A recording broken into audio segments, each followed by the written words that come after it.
pendeta kok begini, pantasan mualaf. Dia nggak ngerti sama sekali, nyebut nama Tuhan Yesus di berbagai bahasa pun salah semuanya. Coba teman-teman putar ulang ya, lihat dan dengar baik-baik. Ada pula bahasa Kreo Kristo, Oreo aja sekaligus. Ngaco ini pendeta ini, waduh bahaya ini.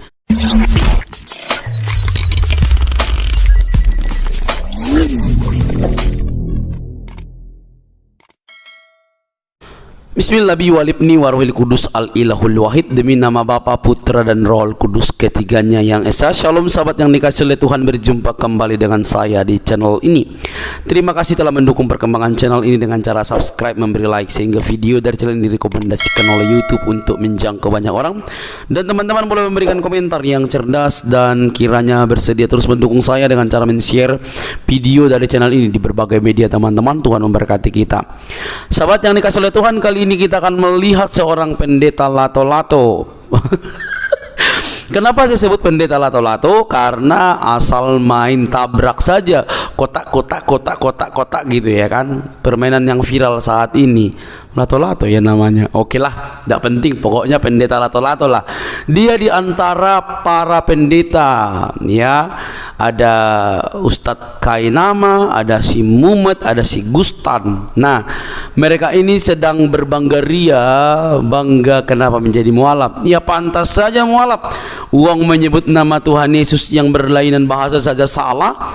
Bagaimana dengan pemahaman tentang kekristenan? Nah, kita akan melihat teman-teman ya, dan ini saya sebut pendeta lato-lato, main pukul sana sini dan tidak mengerti apa-apa. Silakan mualaf, itu pilihanmu, dan saya hanya ingin meluruskan dan sambil tertawa mengenai kebodohanmu mengenai kekristenan, dan begitu pedenya kau bicara di hadapan banyak umat muslim dan seolah-olah kau pintar dengan menyebut nama Yesus dan beberapa ayat Alkitab yang tidak kau pahami sama sekali. Mari kita lihat teman-teman videonya dan silakan tertawa. Sama-sama kita tertawa. Ini dia videonya teman-teman.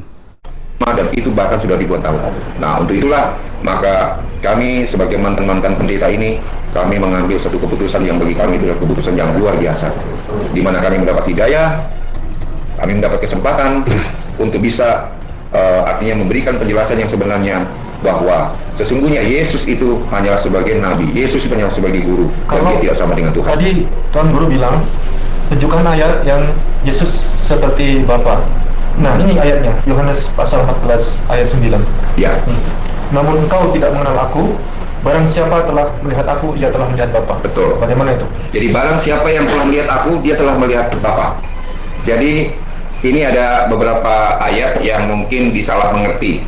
Kalau sudah melihat Yesus di zamannya Yesus, pada waktu murid-muridnya berdialog dengan Yesus, barang siapa yang sudah melihat Yesus, maka dia sudah melihat Bapa. Nah, ini harus kita garis bawahi bahwa di zaman Yesus, kasih sayang Allah kalau orang Nasrani menyebutnya itu, kasih sayang Allah itu disamakan dengan kasih sayang seorang ayah dengan anaknya. Makanya selalu menyebut Bapa di surga. Artinya siapa itu? Allah yang ada di surga. Tetapi bukan berarti bahwa bila mana sudah melihat Yesus itu sudah sama dengan melihat Allah. Tidak ada satu ciptaan pun di dunia ini yang bisa melihat Allah. Tidak ada. Bahkan kalau kita melihat cerita di dalam Alkitab juga, pada saat menyembah dan menyebut nama Allah, maka seluruh malaikat, bahkan malaikat serafin pun, mereka menutup mukanya dengan apa? Dengan sayap-sayapnya. Tidak ada yang bisa melihat Allah. Jadi itu hanyalah satu kiasan bahwa Allah memberikan kemampuan, Allah memberikan izin kepada anaknya, kepada hambanya, yaitu siapa? Yesus Kristus. Itu atas izinnya dia memberikan apa? Kemampuan dan kesanggupan apa saja atas izinnya. Tapi bukan berarti bahwa dia itu sama dengan Allah. Tidak akan pernah sama antara Allah dengan siapa? Dengan Yesus sebagai nabi yang sudah diutus oleh Allah sendiri. Baik, mungkin itu Pak. Ya, di Yohanes pasal 10 ayat 30, aku dan Bapa adalah satu. Nah, itu gimana? Ya. Maka Tuan Guru masuk Kristen lagi. Jadi aku dan Bapa satu. Satu dalam apa artinya? Ya. Jadi kalau dikatakan aku dan Bapa adalah satu, bahwa Yesus diberikan kemampuan, Yesus diberikan kesanggupan oleh Bapa di surga atau Allah, bukan berarti itu sama. Ya, bukan berarti dia itu sama. Karena Yesus sendiri mengatakan bahwa aku tidak bisa berbuat apa-apa selain daripada Dia yang memberikan kemampuan kepadaku. Ini ucapan Yesus sendiri, ya kan? Jadi kalau Yesus sendiri mengatakan bahwa aku tidak bisa berbuat apa-apa tanpa Dia yang telah memberikan apa? Kesanggupan kepada diriku sendiri. Nah, ini menunjukkan bahwa satu dalam arti bahwa apa yang diajarkan oleh Yesus, apa yang telah diberikan oleh Yesus itu menunjukkan adalah kesatuan yang dikehendaki oleh Allah lewat hamba-Nya, yaitu siapa? Yesus Kristus. Jadi bukan berarti sama. Karena dilihat dari namanya saja. Makanya dilihat dari namanya. Kalau kita gali nama daripada Yesus sendiri, itu kita akan ketemu, ya, dalam bahasa Ibrani dan juga dalam bahasa Yunani dan juga dalam bahasa Inggris. Nggak apa-apa ya Ustaz ya. Jadi dan dalam bahasa Indonesia. Bahasa Indonesia disebutkan Yesus Kristus. Kalau bahasa Inggris disebutkan Jesus Christ. Kalau bahasa Hebrew itu atau bahasa Ibrani disebutkan Jehoshua Amasya. Dan kalau bahasa Yunani disebutkan Jeos Christos. Jeokreo. Jeos Christos. Nah, sementara kalau kita melihat nama-nama ini, itu artinya bahwa sama, ya. Dia sama dengan, ya kan, dalam arti sama dengan Jehoshua Amasya. Berarti siapakah yang sama dengan dia? Sama dengan siapa? Dengan Allah. Bukan berarti bahwa dia itu sama dengan penciptanya. Antara Jehoshua Amasya dengan Jehovah itu adalah nama yang sangat berbeda. Tidak sama dan memiliki arti juga yang berbeda. Jadi tidak akan mungkin Jehoshua Amasya sama dengan Jehovah. Ya, karena Jehovah itu adalah Khalik, pencipta. Sementara kalau Jehoshua Amasya itu adalah ciptaan yang diberikan kuasa atau kesanggupan. Nah, itulah sebabnya Yesus juga bisa apa? Menyembuhkan orang sakit atas izin Allah. Bahkan dia bisa apa? Membangkitkan orang mati atas izin Allah. Tapi bukan berarti bahwa dia itu sama dengan Allah. Satu, sama dengan apa? Bapa. Bukan berarti bahwa dia sama juga dengan Bapa. Hanya kemampuan kesanggupan yang diizinkan oleh Bapa itu yang diberikan kepada Yesus. Tuan Guru, Anda tidak menyesal masuk Islam, jabatan hilang, Ya, gaji penghasilan hilang, hilang. terus keluarga hilang. Ya. Nah, gimana itu? Baik. Jadi kalau Makan makanan juga hilang. Hilang. Aslinya dulu. Oh enggak. Nggak boleh. Haram makan babi. Nggak boleh. Tapi makan babi orang. Nah teman-teman, kenapa saya sebut pendeta lato-lato? Kalau kita simak baik-baik teman-teman, begitu dangkalnya cara berpikir daripada mualaf ini. Katanya pendeta, dan saya lihat wajahnya si Agustan itu kayak kebingungan mendengar apa yang disampaikan oleh pendeta ini. Pendeta kok begini? Pantasan mualaf. Dia nggak ngerti sama sekali. Nyebut nama Tuhan Yesus di berbagai bahasa pun salah semuanya. Coba teman-teman putar ulang ya, lihat dan dengar baik-baik. Ada pula bahasa Kreo Kristo, Oreo aja sekaligus. Ngaco ini pendeta ini. Waduh, bahaya ini. Pantasan kau mualaf karena kau tidak ngerti sama sekali tentang kekristenan. Menyebut nama Tuhan Yesus saja salah.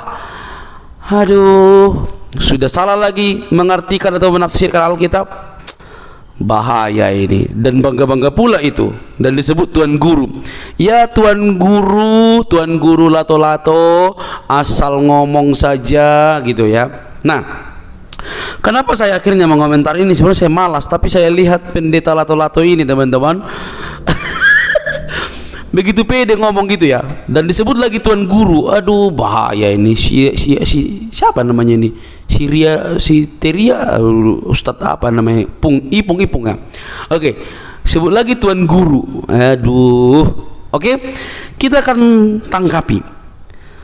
Tidak ada nama Yesus dalam bahasa Yunani atau bahasa Ibrani Kreo Kristo, Kreo Oreo.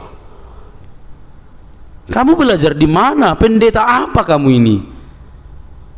Ya, dalam bahasa Ibrani tidak seperti itu. Yang benar Yehoshua Hamasya atau Yosua Hamasyah. Dalam bahasa Yunani Yesus Kristus, Yesus Kristos, bukan Oreo Kristo, gitu ya.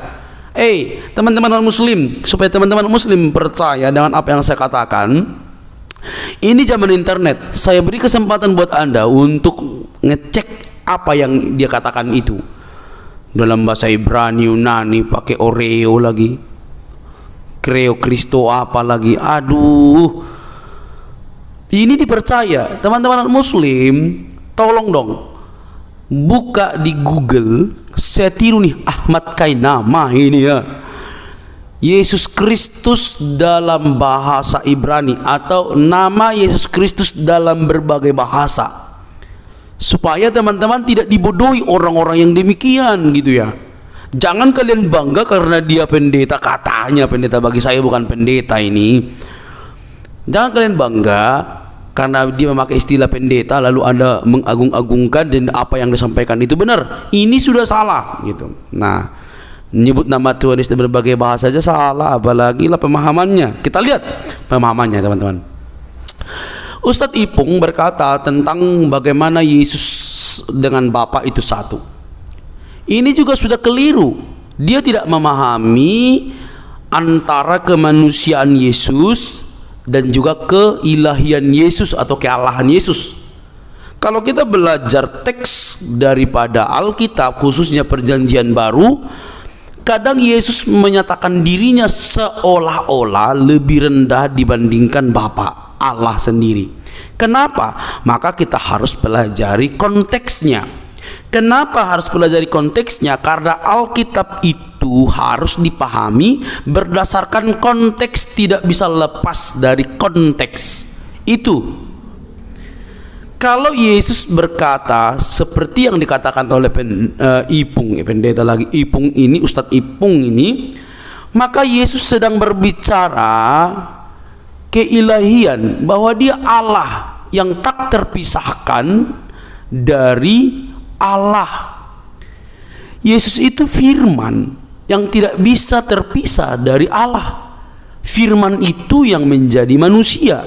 Maka datang respon dari pendeta Lato-Lato ini menyebutkan bukan berarti Yesus dengan Bapa itu sama, bahkan lebih identik pemahaman daripada pendeta Lato-Lato ini seperti saksi Yehova yang menganggap bahwa Yesus itu lebih rendah dibandingkan Bapa, tidak setara. Maka saya mau mengatakan ulang, dalam memahami Alkitab, khususnya teks-teks yang disampaikan atau dipertanyakan oleh Ustadz Ipung ini, harus dipahami secara kontekstualnya, bahwa Yesus sama dengan Bapa atau Yesus sama dengan Bapa atau satu dengan Bapa itu merujuk kepada keilahian, kealahannya sebagai sang firman. Gitu. Paham nggak? Nggak paham kamu pasti, karena kamu nggak nyampe cara berpikirnya. Wong nyebut nama Yesus aja salah, ya. Jadi ketika Yesus bicara seolah-olah dia lebih rendah dan tidak tahu tentang apapun, dia berbicara dalam kemanusiaannya. Kemanusiaannya itu sedang dia sampaikan, dan itu harus dipahami secara kontekstual, secara konteks pada waktu itu. Bukan berarti Yesus lebih rendah daripada Bapa. Maka dikatakan di dalam pertanyaan daripada Ustadz Ipung, Yesus dan Bapa adalah satu, itu merujuk kepada keilahian, kealahannya, bahwa Yesus itu adalah Allah sendiri, Allah yang menjadi manusia, firman menjadi manusia. Itu bisa dibedakan gitu loh. Tapi bagi Ustadz Lato-Lato ini, dia tak mungkin paham soal-soal itu, karena dia paham bagaimana membodohi umat muslim dan seolah-olah mereka hebat luar biasa. Nah, teman-teman yang dikasihi oleh Tuhan, saya tidak perlu menanggapi semuanya ini, karena teman-teman pasti bisa langsung menilai dan mencari di Google soal itu, dan pasti keluar dengan baik bahwa apa yang disampaikan oleh mantan pendeta ini yang Lato-Lato ini bisa kalian buktikan keliru tanpa saya tidak jelaskan. Gitu. Yesus itu sengaja bisa memakai bahasa apapun untuk menunjukkan kepada orang-orang saat itu bahwa dia adalah Allah sendiri, firman menjadi manusia, dan itu tidak dipahami oleh mualaf ini. Dan si mumet Si Agustan kebingungan mendengar apa yang disampaikan oleh mantan pendeta ini. Nah, teman-teman yang dikasih oleh Tuhan, sampai di sini video saya. Jangan lupa untuk mendukung dengan cara subscribe, like, comment, dan share. Sampai ketemu. Salam sejahtera. Sampai ketemu di video selanjutnya. Bye bye.